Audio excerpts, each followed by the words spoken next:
ये बड़े परेशान है कि प्रधानमंत्री जी सदन में नहीं आए। प्रधानमंत्री जी अवतार हैं, वो अदृश्य रह के भी कहीं मौजूद हो सकते हैं, उनको आना नहीं होता शारीरिक रूप से, वो प्रकट हो जाते हैं, प्रकट हो जाते हैं। नॉन बायोलॉजिकल है सर वो, तो इसलिए प्रधानमंत्री कभी नहीं आते ऐसे मसलों पे। 18 घंटे काम करते हैं प्रधानमंत्री, लेकिन इतने गंभीर विषय पे दोनों सदनों के अंदर चर्चा हो रही है। 18 घंटे काम करने वाला प्रधानमंत्री 2 घंटे भी दोनों सदनों में क्यों नहीं है, यह सवाल हम लोग पूछना चाहते हैं। आपको इसका महत्व नहीं नजर आता? आपको कह रहे हैं आपकी बात सुनने के लिए नहीं आना चाहते, राजनाथ सिंह की बात सुनने आ जाते। ये लोग भी बकवास करते हैं। हम लोग जब बोले मत सुनो, भेज दो वापस, कम से कम अपने लोगों की तो सुनने आ जाओ। बकवास वो भी सुनने नहीं आते। बकवास बोला सब, बकवास सब नहीं, उन्होंने बोला हट जाएगा दोनों। जैसे आप उनका सुन ले वैसे मैंने उनका सुन लिया, मैंने उनका सुन लिया। श्री संजय सिंह। धन्यवाद मान्यवर, आपने मुझे इस महत्वपूर्ण विषय पे अपनी बात कहने का मौका दिया। सबसे पहले मैं पहलगाम में जो निर्दोष निहत्थे लोग मारे गए, शहीद हुए, मैं उनको कहूंगा, उनको सर झुका के नमन करता हूं, श्रद्धांजलि देता हूं। ऑपरेशन सिंदूर के दौरान कश्मीर के 16 नागरिक मारे गए, जिसमें एडीसी राजकुमार थापा और 2 जुड़वा बच्चे भी मारे गए। उनको भी सर झुका के नमन करता हूं और श्रद्धांजलि देता हूं। मैं नमन करता हूं और श्रद्धांजलि देता हूं इंडियन एयरफोर्स के मेडिकल असिस्टेंट सुरेंद्र कुमार जी को, बीएसएफ के सब इंस्पेक्टर मोहम्मद इम्तियाज जी को, बीएसएफ के कांस्टेबल दीपक जी को, आर्मी के लांस नायक दिनेश कुमार जी को, सुनील कुमार जी को, मुरली नायक जी को, अली शेख जी को और पवन कुमार जी को, जिन्होंने अपनी शहादत देकर ऑपरेशन सिंदूर में अपनी वीरता और शौर्य का परिचय दिया और पाकिस्तान को मुंहतोड़ जवाब देने के लिए अपना सर्वोच्च बलिदान दिया। मान्यवर, कल से लेकर आज तक दोनों सदनों में सरकार की ओर से बहुत सारी बातें कही गई, अपना मुंह से खुद ही बखान किया गया, हमने ऐसा कर दिया, हमने वैसा कर दिया। हम भारत की सेना का, भारत के बहादुर सैनिकों का, बहादुर जवानों का बार बार नमन करेंगे, उनकी शौर्य और वीरता को बार बार प्रणाम करेंगे, लेकिन आपके नाकारेपन पर 1000 बार सवाल पूछेंगे मान्यवर, क्योंकि सवाल आपसे बनते हैं। पहलगाम में जो निर्दोष लोग बैसरन घाटी में गए थे, उनको आकर 5 खूंखार आतंकवादियों ने कैसे मार दिया? भारत की सीमा के अंदर 200 किलोमीटर वो आतंकवादी कैसे घुस गए? कहां से आपकी इंटेलिजेंस फेलियर हुई, उसके लिए कौन जवाबदेह है? और जब हम सर्वदलीय बैठक में बैठे थे, आदरणीय लीडर ऑफ अपोजिशन भी वहां पे थे, त्रुचि शिवाजी भी थे, और मान्यवर हमको बताया गया, सरकार के द्वारा बताया गया कि बैसरन घाटी में सिर्फ अमरनाथ यात्रा के 15 दिन पहले ही लोग आते हैं। ये तो पता नहीं किस गलती से होटल वालों के साथ मिलकर बैसरन घाटी को खोल दिया गया। आप इतने सारे अलग अलग दलों के नेताओं को सरकार के जिम्मेदार मंत्री, गृह मंत्री की मौजूदगी में, रक्षा मंत्री की मौजूदगी में गलत जानकारी दे रहे हैं। बाद में जब हमने पता किया तो पता चला कि हमेशा वो बैसरन घाटी खुली रहती है, लेकिन वहां सुरक्षा के कोई इंतजाम नहीं थे मान्यवर। वो लोग चीखते रहे, चिल्लाते रहे, रोते रहे, बिलखते रहे, अपनी जान गंवाते रहे, सहायता मांगते रहे, लेकिन उनकी सहायता करने वाला कोई नहीं था। मैं गया था शुभम द्विवेदी जी के घर कानपुर में मान्यवर, और उनके पिता ने रो के एक ही मांग कही। उनकी पत्नी का रो रो के बुरा हाल था।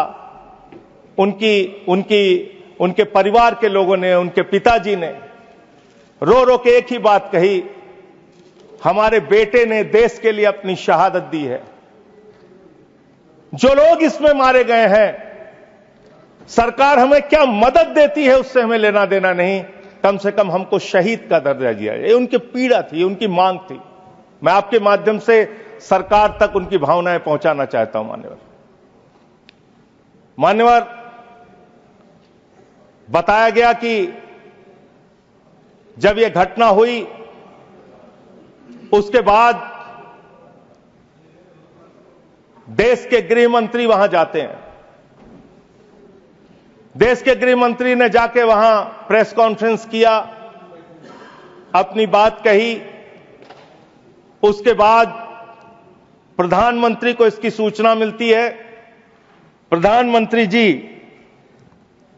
अपना कार्यक्रम छोड़ के भाग के आते सऊदी अरबिया से। पूरा देश इंतजार कर रहा था कि प्रधानमंत्री जी आ रहे हैं। प्रधानमंत्री जी निश्चित पहलगाम जाएंगे। प्रधानमंत्री जी पहलगाम नहीं गए मान्यवर। प्रधानमंत्री जी 24 अप्रैल को बिहार में चुनाव प्रचार गए।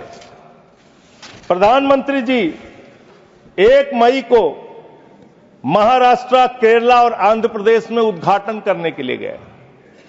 प्रधानमंत्री जी फिल्मी सितारों को संबोधित करने गए, फिल्मी सितारों को संबोधित करने गए, लेकिन जो लोग पहलगाम में मारे गए थे उनकी पीड़ा, उनका हाल, उनका दुख, उनकी तकलीफ जानने के लिए नहीं गए। मान्यवर, यहां कहा गया सेना के शौर्य को, बहादुरी को नमन कीजिए। हम करेंगे, बार बार करेंगे, लेकिन आपने सेना के लिए क्या किया? जया बच्चन जी कह रही क्या हैं यह देश जानना नहीं चाहता? जया बच्चन जी कह रही हैं कि आप गलत बोल रहे हो। कौन कह रहा है? जया बच्चन जी। आपने उतनी दूर से नहीं सुना होगा मान्यवर, आपने सुना नहीं होगा। आप सुन लीजिए मान्यवर, आप सुन लीजिए, कृपया सुन लीजिए मान्यवर। तो फिल्मी सितारे जो आपने कहा ना, वो जिस तरह से आपने कहा कुछ डेरोगेटरी लगा, यही मेरा ऑब्जेक्शन। मान्यवर, नहीं, मैं ये नहीं कह रहा हूं कि फिल्मी सितारों को आपने संबोधित किया या किसी आप कार्यक्रम में गए, लेकिन आपकी पहली प्राथमिकता भारत के प्रधानमंत्री के तौर पे क्या थी? सवाल यह है कि पहली प्राथमिकता आपकी क्या थी? पहली प्राथमिकता थी देश में आते, बिहार का चुनाव छोड़ते, पहले आप पहलगाम जाते। पहले आप उस घटनास्थल पे जाते। हमारा सवाल यह है, अभी त्रुचि शिवाजी बहुत दुखी थे, कह रहे थे प्रधानमंत्री कहां हैं, सदन में क्यों नहीं आए, प्रधानमंत्री कहां हैं, प्रधानमंत्री कहां हैं? अरे शिवाजी, वो अवतार है, इंसान नहीं है, वो अवतार है, कृपया भगवान है, अदृश्य। इधर देखें, अदृश्य नहीं, कल तमिलनाडु में ही थे अभी सर, सर ये बड़े परेशान है कि प्रधानमंत्री जी सदन में नहीं आए। प्रधानमंत्री जी अवतार हैं, वो अदृश्य रह के भी कहीं मौजूद हो सकते हैं। उनको आना नहीं होता शारीरिक रूप से, वो प्रकट हो जाते हैं, प्रकट हो जाते हैं। नॉन बायोलॉजिकल है सर वो, तो इसलिए प्रधानमंत्री कभी नहीं आते ऐसे मसलों पे। 18 घंटे काम करते हैं प्रधानमंत्री, लेकिन इतने गंभीर विषय पे दोनों सदनों के अंदर चर्चा हो रही है। 18 घंटे काम करने वाला प्रधानमंत्री 2 घंटे भी दोनों सदनों में क्यों नहीं है, यह सवाल हम लोग पूछना चाहते हैं। आपको इसका महत्व नहीं नजर आता? आपको कह रहे हैं आपकी बात सुनने के लिए नहीं आना चाहते, राजनाथ सिंह की बात सुनने आ जाते।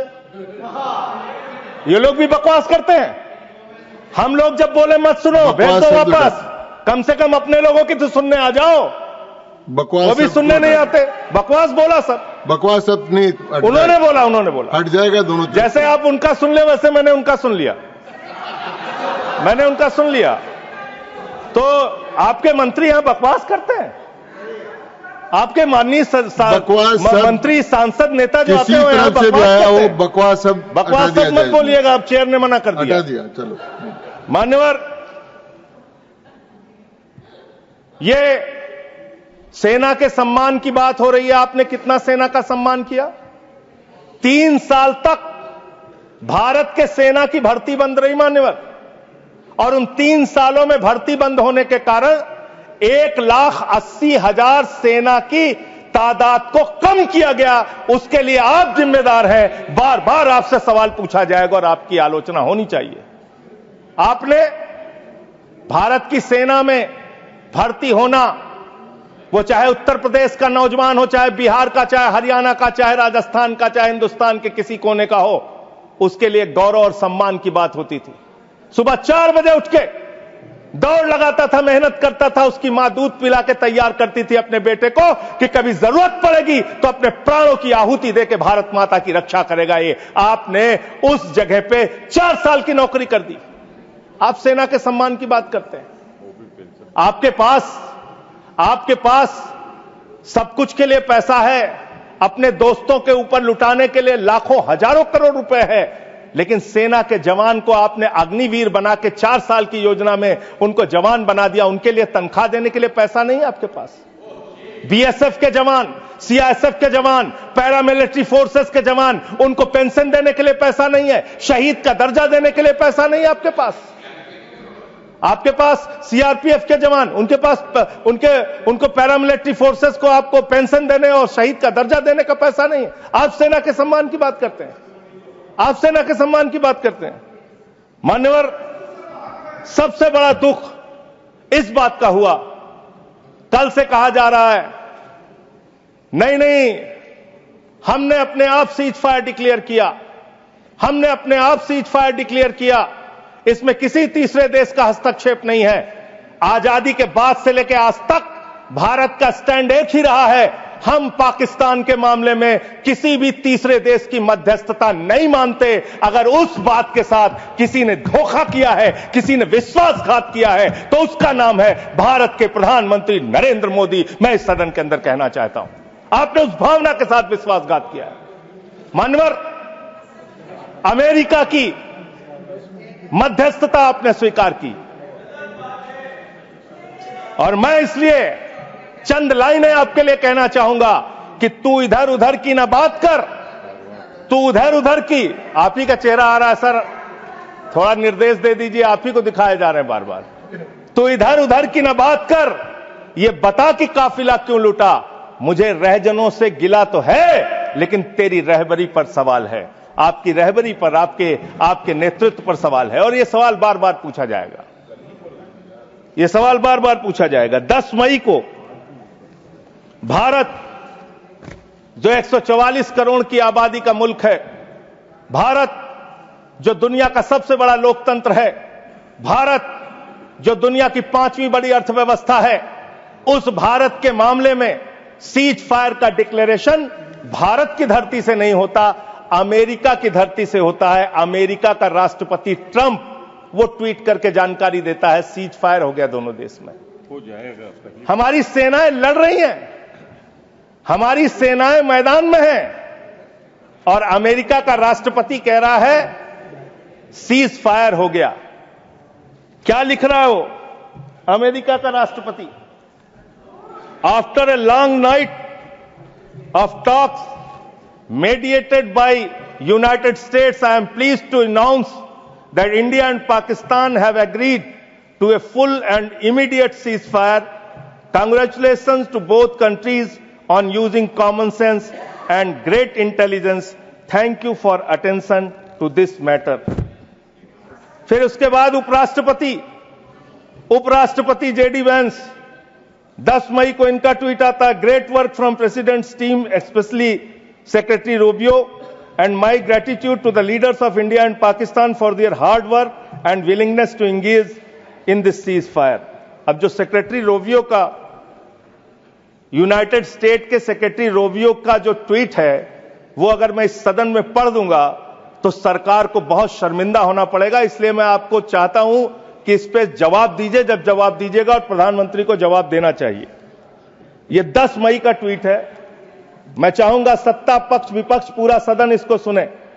Over the past 48 hours vice president Vance and I have engaged with the senior Indian and Pakistani officials, including Prime Ministers Narendra Modi and Shehbaz Sharif, External Affairs Minister Subramaniam Jaishankar, Chief of Army Staff Asim Munir, and National Security Advisors Ajit Doval and Asim Malik. I am pleased to announce the governments of India and Pakistan have agreed to an immediate ceasefire and to start talks a broad set of issues at a neutral site. We commend Prime Ministers Modi and Sharif on their wisdom, prudence and statesmanship in choosing the path of peace. कृपया इनको प्रमाणित करके, ये प्रमाणित कर दूंगा sir, प्रमाणित करें, इसको प्रमाणित करके दें। सर मुझे बोलने, मैं बोलने दे रहा हूँ आपको। अरे सर ऐसे आप बीच बीच में बोलेंगे तो मैं नहीं बोलता बीच में जी। आप प्रमाणित करके दें, उसके बाद इसको रिकॉर्ड में लें। हाँ। सर इसको हटा क्यों रहे हैं आप? नहीं हटा रहा हूं, मैं ये कह रहा हूं कि आप मैं ये कह रहा हूं कि ये तो प्रोसीडिंग में जाएगा। मैं इसको दे रहा हूं सर, आपको दे दूंगा। हाँ, दीजिए, दे दूंगा। सर मान्यवर, मैं बड़ी विनम्रता पूर्वक इस सरकार से ये पूछना चाहता हूं कि ये सेक्रेटरी, यूनाइटेड स्टेट का सेक्रेटरी जो है रूबियो, वो कह रहा है 10 मई को कि पिछले 48 घंटे से प्रधानमंत्री नरेंद्र मोदी से, पाकिस्तान के प्रधानमंत्री शरीफ से, वहां के एडवाइजर आसिम मलिक से हम लोग बातचीत कर रहे थे। आसिम मलिक कौन है सर? आसिम मलिक कौन है?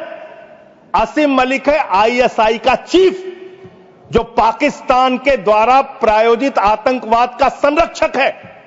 भारत की सरकार उससे बातचीत कर रही थी जब सेना लड़ रही थी। 8 मई को जब सेना लड़ रही थी, आप आईएसआई से बात कर रहे थे।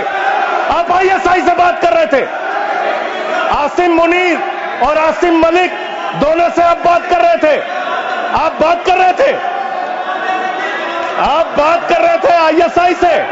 हमारी सेना लड़ रही थी, आप आईएसआई से बात कर रहे थे। एक मिनट, आप शरीफ से बात कर रहे थे। क्या आप पॉइंट ऑफ पाकिस्तान ऑर्डर से है? बात कर रहे थे। एक पॉइंट ऑफ ऑर्डर, माननीय सभापति महोदय, निवेदन है। रूल सर, रूल आपके माध्यम से माननीय संजय सिंह जी को निवेदन करता हूं। एक बार वो ट्वीट को जिसको ऑथेंटिकेट करने की बात कर रहे थे, मैंने उनको वो वापस पढ़ें और पढ़ करके हिंदी में, या तो मैं तो गांव का आदमी हूं, अंग्रेजी समझता नहीं, समझा दें कि इसमें कहां इंटरप्रिटेशन है कि भारत सरकार बात कर रही थी उससे। फिर से पढ़ देता हूं। अपनी कन्वीनियंस में इंटरप्रेट क्यों कर रहे हैं साहब? फिर से पढ़ देता हूं सर। मैं मंत्री जी की मांग का समर्थन करता हूं। भाई मैं मंत्री जी की मांग का समर्थन करता हूं। मैं फिर से पढ़ रहा हूं।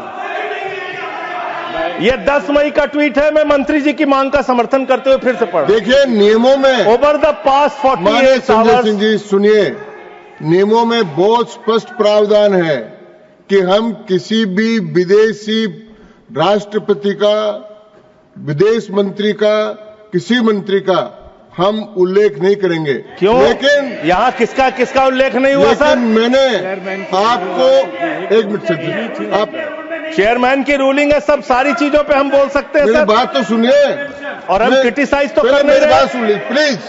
हमें जानकारी दे रहे हैं सदन को। मैंने आपको कह दिया कि आप ऑथेंटिकेट करके इसको दे दीजिए। नहीं, वो हिंदी में चाह रहे हैं सर। चलिए, वो हिंदी में चाह रहे हैं और मैं पढ़ दे रहा हूं सर इसको। आप अंग्रेजी में दे दो। हाँ, नहीं हिंदी में चाह रहा हूं, हिंदी में। ओवर द पास्ट 48 आवर्स, पिछले 48 घंटे में उपराष्ट्रपति Vance and I have engaged with senior Indian and Pakistani officials. तो इसमें प्रधानमंत्री मैं और सुन तो, अरे सुनिए तो भाई, नाम सुनिए सर, नाम सुनिए। Officials including prime ministers Narendra Modi and Shehbaz Sharif, external affairs minister Subrahmanyam Jaishankar, chief of army staff Asim Munir and national security advisers Ajit Doval and Asim Malik. Asim Malik ISI का प्रमुख है। आसिम मलिक आईएसआई का प्रमुख है। आपकी सरकार आसिम मलिक से कैसे बात कर रही थी? जो आतंकवाद को जन्म देते हैं आप उनसे बात करते हैं? और वाइस प्रेसिडेंट बेंच ने की है, और फिर तो मोदी जी ने बात की, डिस्टर्ब करेंगे, ठीक बात ने बात की, ये सर ये ठीक बात नहीं है। जबरदस्ती डिस्टर्ब करेंगे, ठीक नहीं है सर। मैंने अपनी व्यवस्था दे दी। सर ये झूठा शब्द बोल रहे हैं। इनको झूठा शब्द तो नहीं आएगा। इनको आप आगे बढ़िए, आगे बढ़िए। सर इसके बारे में मैंने व्यवस्था दे चुका। तय हो गया सर मान्यवर 10 मई को मदन जी कृपया बैठ जाए। 10 मई को यह सीज फायर की डिक्लेरेशन होती है। 5 जून को कृपया बैठ जाए। लीजिए यार सर, मैंने जजमेंट इसमें दे दिया व्यवस्था। कृपया बैठ जाए। 5 जून को पाकिस्तान को संयुक्त राष्ट्र संघ की एंटी टेररिस्ट कमेटी जो है उसका वाइस प्रेसिडेंट बनाया जाता है। हम जानते हैं इसमें अमेरिका की ही चलती है। अमेरिका के कहने पे बनाया। पाकिस्तान एंटी टेररिस्ट कमेटी का वाइस प्रेसिडेंट बन रहा है। वो पाकिस्तान जिसने 10 साल तक ओसामा बिन लादेन को अपने घर में छिपा के रखा, वो पाकिस्तान जहां मसूद अजहर है, वो पाकिस्तान जहां हाफिज सईद है, वो पाकिस्तान जिसने ताज पे हमला किया मुंबई में, वो पाकिस्तान जिसने संसद पे हमला किया, वो पाकिस्तान जिसने अक्षरधाम किया, वो पाकिस्तान जिसने उड़ी किया, वो पाकिस्तान जिसने पुलवामा किया, वो पाकिस्तान जिसने लाल किले पे हमला किया, वो पाकिस्तान जो हिंदुस्तान में आतंकवाद फैलाता है, पहलगाम की घटना को अंजाम देता है। आप कह रहे हैं वो पाकिस्तान आपसे गिड़गिड़ाया, आप मान गए। अरे मान्यवर, वो हमारी बहनें भी तो गिड़गिड़ा रही थी, वो आतंकवादी तो नहीं माने, आप कैसे मान गए? वो बहनें भी तो गिड़गिड़ा रही थी मान्यवर, वो भी तो कह रही थी आतंकवादियों के सामने कि मत मारो मेरे पति को, मत मारो, लेकिन मारा उन्होंने। आप कह रहे पाकिस्तान का डीजीएमओ बात कर गया, पाकिस्तान के डीजीएमओ ने कह दिया कि अब हम आगे कोई घटना नहीं करेंगे। आप मान गए उनकी बात? जिन्होंने संसद पे हमला किया, जिन्होंने लाल किले पे हमला किया, जिन्होंने मुंबई के ताज पे हमला किया, जिन्होंने अक्षरधाम पे हमला किया, जिन्होंने पहलगाम किया, जिन्होंने उड़ी किया, आप उनकी बात मान गए? पुलवामा किया, और पुलवामा मान्यवर आप सेना के सम्मान की बात करते हैं। मान्यवर 19 जून को अमेरिका ट्रंप के लिए प्रचार करने मैं नहीं गया था मान्यवर। ट्रंप के लिए प्रचार करने महामानव गए थे, मैं नहीं गया था। अब की बार ट्रंप सरकार उन्होंने नारा दिया था मान्यवर। और ये 19 जून को क्या किया? उस ट्रंप ने 19 जून को क्या किया? 19 जून को उसने आसिम मुनीर को बुलाया, पाकिस्तान का आर्मी चीफ, उसको बुलाया सेना का, और उसको बुला के बंद कमरे में लंच कराया। लंच कराने के बाद नहारी खिलाया, हो सकता है नहारी खिलाया हो। और लंच कराने के बाद जब दोनों लोग निकले तो उस लंच में पता चला कि वो आसिम मलिक भी था, आईएसआई का प्रमुख जो था सर, वो भी था बातचीत में। जो इंडिया के अंदर जो आईएसआई आतंकवाद की घटनाएं देता है, जब को अंजाम देता है, वो भी था। तो जब उससे पूछा गया ट्रंप से what he wanted to achieve from meeting mister Munir, the US president said, well I stop the war, I love Pakistan. I love Pakistan, ये ट्रंप बोल रहा है। मोदी का दोस्त सर बार बार आप ही आ जा रहे हैं, मना कर दीजिए, ऐसे क्यों कर रहे हैं? बार बार आप ही आ रहे हैं। आई लव पाकिस्तान, ऐसे स्ट्रेटेजिक खेल मत खेलिए सर। आई लव पाकिस्तान कह रहा है ट्रंप। वहां पाकिस्तान और अमेरिका का इलू इलू चल रहा है, और आप कह रहे हैं अब की बार ट्रंप सरकार। आप कह रहे हैं 14 फरवरी को जाके 14 फरवरी 2025 को प्रधानमंत्री जी गए थे, मागा plus मीगा becomes mega partnership for prosperity. आप कह रहे हैं मोदी जी 14 फरवरी को गए थे। 14 फरवरी 2025 को जब आप गए थे तो 7 फरवरी को वही अमेरिका हमारे भारतीयों को बेड़ी में बांध के अमृतसर में उतारा था सर। आप यहां उतरे और आपने आपत्ति नहीं की। आप कह रहे हैं मेगा मीगा मागा, वहां कर रहे हैं मेगा मीगा मागा, मेगा मीगा मागा, और वो अमेरिका आपके साथ ऐसे विश्वासघात कर रहा है।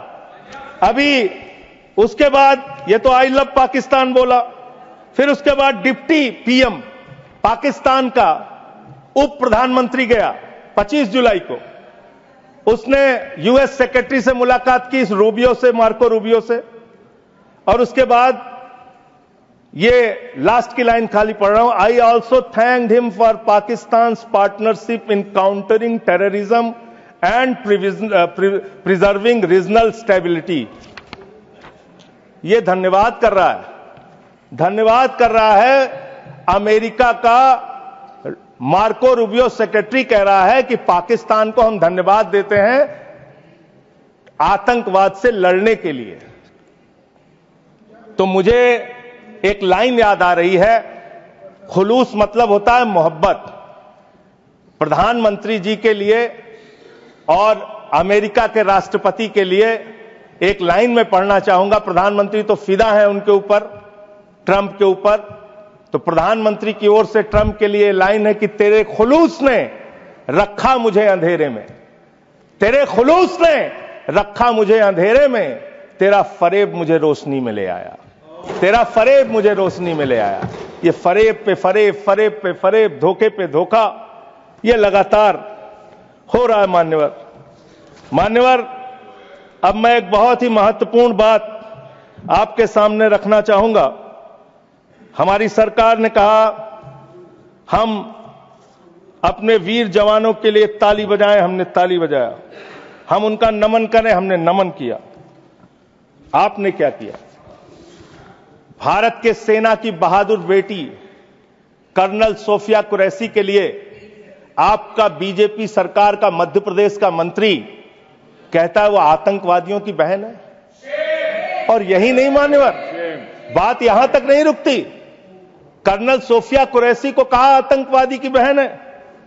भारत के विदेश सचिव विक्रम मिस्री जी, उनकी बेटी के लिए सोशल मीडिया पे इतनी ज्यादा आपत्तिजनक बातें लिखी गई, सरकार ने कोई कार्रवाई नहीं की और विदेश सचिव को अपना ट्विटर का अकाउंट लॉक करना पड़ा। अब अपने लोगों को सुरक्षा नहीं दे पाते, अब अपने लोगों को सुरक्षा नहीं दे पाते। और इतना ही नहीं मान्यवर, इतना ही नहीं मान्यवर, जो हिमांशु नरवाल जी की विधवा थी, बेवा पत्नी, उसने सिर्फ इतना कहा कि आतंकवाद को आतंकवाद के तरीके से निपटिए, लेकिन देश में अमन और शांति रखिए, कोई आपस में इसको लेकर सांप्रदायिक दंगे फसाद लड़ाई झगड़े ना हो। इसमें कौन सी गलत बात कह दी? आप तो खाली ताक में रहते हैं हर मौके का फायदा उठाने के लिए। पहलगाम की घटना हुई मान्यवर, हम लोग श्रद्धांजलि अर्पित कर रहे थे और भारतीय जनता पार्टी के ट्विटर हैंडल से, मैं पूरी जिम्मेदारी से कह रहा हूं, अगर मैं गलत कह रहा हूं तो राष्ट्रीय अध्यक्ष जी यहां बैठे हैं, बीजेपी के मना कर देंगे। उन्होंने क्या पहला ट्वीट क्या आया? धर्म पूछा जाति नहीं, धर्म पूछा जाति नहीं। और जो कथावाचक मारे जा रहे हैं हमारे उत्तर प्रदेश में, वहां तो जाति पूछ के मार रहे हैं, जाति पूछ के मार रहे हैं, मंदिरों में घुसने नहीं दे रहे हैं, जाति पूछ के मार रहे हैं। ये भी तो हो रहा है इस देश के अंदर। इसलिए आप विषय पर बोलिए माननीय सदस्य। बोल रहा हूं सर, नहीं विषय नहीं, सर, ये विषय नहीं है ना, ये विषय है सर, ये विषय नहीं है। नरवाल का विषय। हाँ, आप विषय पर बोलिए सर, विषय यही है। नरवाल और आप एक बात मैं कह सकता हूं सर, विदेश सचिव का नाम नहीं लिखे, मंत्रालय का नाम लिखे। ये काहे के लिए? ये है सर, हम ऑफिसर्स, अच्छा चलिए ठीक, जो आपको ठीक लगे सर, जैसे आपने। ऑफिसर्स का नाम सर, नहीं ले सकते। नो, चलिए सर, नो सर, वैसे मैं एक बात कह सकता हूं और सरकार को इसको ध्यान देना चाहिए सर। मैं बड़ी गंभीरता से इस बात को कह रहा हूं आप गोदी मीडिया से अपनी चाटुकारिता दिन रात करवाना चाहते हैं, करवाइए, कोई हमें दिक्कत नहीं है, वो लोग करेंगे ही।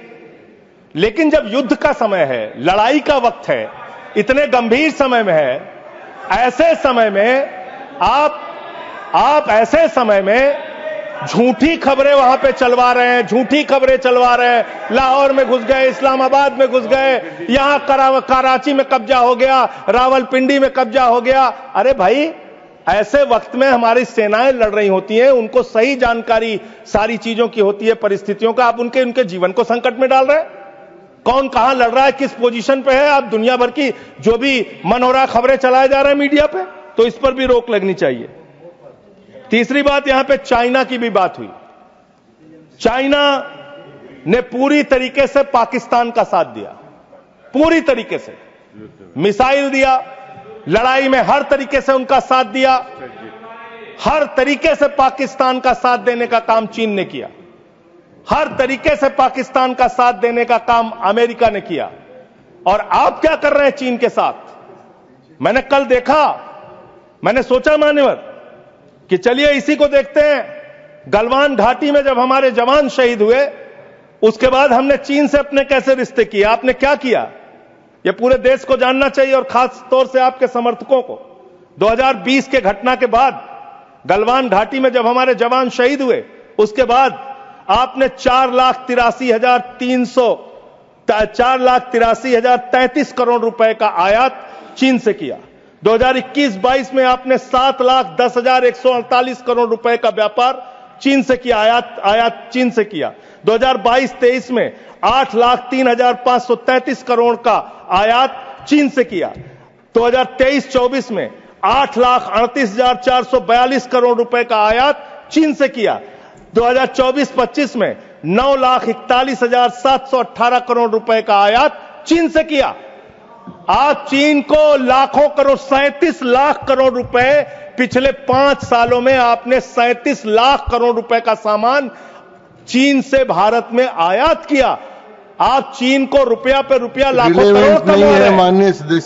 आप हर एक चीज में रोकेंगे सर, इसमें मैं तो ये आंकड़ा बिल्कुल ये रिलेवेंट नहीं है। आप ये रिलेवेंट है, मैं बता रहा हूं सर मैं बता रहा हूं सर, इसको लीजिए आप सर। ये एम्बेसी ऑफ इंडिया बीजिंग, ये एम्बेसी ऑफ इंडिया, भारत की एम्बेसी का ये डाटा है और वेबसाइट पे आप जा सकते हैं, चेक करा सकते हैं, ये वहां से मिला डाटा। ये 37 लाख करोड़ रुपए का आपने उनको व्यापार दिया, उनसे वहां से सामान आयात कर रहे हैं।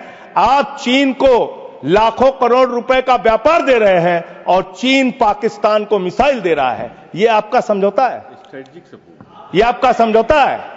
आप उस चीन के राष्ट्रपति को झूला झुलाते हैं और ये हमारे साथ चीन कर रहा है, ये हमारे साथ चीन कर रहा है। ये इस देश को जानना जरूरी है। पाकिस्तान को कर्जा मिलता है IMF से, वर्ल्ड बैंक से, और ये कर्जा मिलता है लगभग 3 लाख करोड़ रुपए का कर्जा उनका सैंक्शन हो चुका है, मिल जाएगा। और काफी विरोध भी किया सरकार ने, लेकिन माने नहीं वो लोग, माने नहीं। लड़ाई के समय में उनका कर्जा सैंक्शन हो रहा है और वो पैसा कहां लगेगा? आतंकवाद को बढ़ावा देने में, आतंकवाद को फैलाने में। और अंत में बस मैं सिर्फ एक रिपोर्ट पढ़ के अपनी बात को खत्म करूंगा। हिंदुस्तान में आतंकवाद बढ़ कैसे रहा है, सोर्स पहले ही बता देता हूं। क्वेश्चन नंबर 2802 लोकसभा, दिनांक 18 मार्च 2025। भारत की सरकार का जवाब है, मेरा जवाब नहीं है। इस क्वेश्चन में पूछा गया गृह मंत्रालय से कि हिंदुस्तान में कितने ड्रग्स पिछले 5 साल में पकड़े गए। इसका तो क्या संबंध है इस चर्चा से? सर अब आप इसको भी नहीं मानेंगे, सर अब आप इसको भी नहीं मानेंगे। इस चर्चा से मतलब ये जो ऑथेंटिक डॉक्यूमेंट है इसको भी आप मानेंगे नहीं? डॉक्यूमेंट का नहीं है, जिस विषय पर तो मुझे आप कंटिन्यू कर चर्चा, मैं समझा रहा हूं सर, संबंध नहीं है। सर ये ड्रग्स का पैसा आतंकवाद में लग रहा है, ये ड्रग्स का पैसा आतंकवाद में लग रहा है। मैं नहीं कह रहा हूं, सरकार कह रही है, ये तो सुन लीजिए, सरकार कह रही है सर, मैं नहीं कह रहा हूं। पूरी बात ही आप नहीं सुनते सर।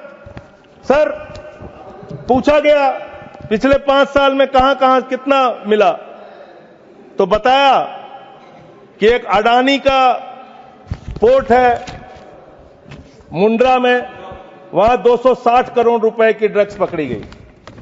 फिर बताया अडानी का पोर्ट, ये तारीख है 26 मई 2022। फिर एक अडानी के पोर्ट पे ही 11/7 बता रहा हूं संबंध भैया, अगर नहीं संबंध बताऊंगा तो मुझे मेरी राज्यसभा से सदस्यता खत्म कर देना, मैं कह रहा हूं। आप इधर ही करो जी, उधर किस लिए कर रहे हो? हाँ, तो ऐसे टिक्का टिप्पणी ना करें। अडानी पोर्ट पर हीरोइन पकड़ी गई 150 करोड़ रुपए। तो अडानी ने पकड़ा ही ना। अरे सुन तो लीजिए सर, सुन ले, काहे अडानी का नाम सुन के काहे ऐसे विचलित हो जाते हैं सब लोग? अडानी का नाम सुन के क्यों ऐसे विचलित हो जाते हैं अडानी का नाम सुन के सर? और ये जो पकड़ा गया, तो जिसमें जो लोग गिरफ्तार हुए, इसका भारत की सरकार ने अपोज किया, करना भी चाहिए। एनआईए ने किया, संजय सिंह ने नहीं किया, एनआईए ने करना चाहिए, किया इन्होंने। और जब विरोध किया तो एएसजी महोदय ने सुप्रीम कोर्ट में कहा, एनआईए ने सुप्रीम कोर्ट में कहा, अडानी के पोर्ट से 21,000 करोड़ रुपए की ड्रग्स पकड़ी गई है जो आतंकवाद में लगती है। यह है सर, यह सारा पेपर मैं आपको दे रहा हूं। इस देश के अंदर पाकिस्तान से, अफगानिस्तान से हजारों करोड़ का ड्रग्स आएगा और इसी देश में आतंकवाद फैलाया जाएगा, अडानी के पोर्ट पर पकड़ा जाएगा। अडानी कौन है? भारत के प्रधानमंत्री का सबसे करीबी व्यक्ति है। यह सवाल देश पूछना चाहता है, आप क्या करा रहे हैं देश के अंदर? इन ड्रग्स वाले मामले में जो पकड़े गए हैं, इस पर क्या कार्रवाई हुई, यह जानना चाहता है देश। समाप्त हुआ माननीय सदस्य। मान्यवर, अभी बहुत समय है सर, 35 मिनट समय है। 35 मान्यवर, 35 मिनट समय। मान्यवर, मैं अंत में एक ही बात कहना चाहता हूं। आपने कहा कि इस मामले में राजनीति नहीं होनी चाहिए। राजनीति करता कौन है? हर मामले में आप राजनीति करते हैं, हर मामले में आप राजनीति करते हैं, हमेशा विपक्ष को ब्लेम करते हैं, विपक्ष को देशद्रोही कहते हैं, विपक्ष को गद्दार कहते हैं। आप पूरी दुनिया में घूमते हैं, एक देश आपके समर्थन में नहीं आता, एक भी देश आपके पक्ष में खड़ा नहीं होता, लेकिन जब आपको जरूरत होती है आप कहते हैं विपक्ष के लोगों पूरी दुनिया में जाओ और भारत के पक्ष में बोल के आओ। गए विपक्ष के लोग, हमारी भी पार्टी के 2 सांसद गए और हम सरकार का पक्ष दुनिया में रख कर आए। जब भी देश पे संकट होगा हम आपके साथ खड़े हैं, लेकिन लोगों को बांटने का काम, अपमानित करने का काम और रोज रोज इस तरीके से गद्दार कहने का काम बंद कीजिए। बहुत बहुत धन्यवाद माननीय। धन्यवाद। इस वीडियो को लाइक करें, सभी के साथ शेयर करें। नए आने वाले व्यूअर जन न्यूज टीवी चैनल को सब्सक्राइब कर लें, बेल आइकॉन को जरूर क्लिक करें ताकि ऐसे ही सच्चाई पर आधारित खबरों का नोटिफिकेशन सबसे पहले आपको मिले। न्यू आने वाले वीडियो के साथ हम फिर हाजिर होंगे। धन्यवाद। जय हिंद, जय भारत।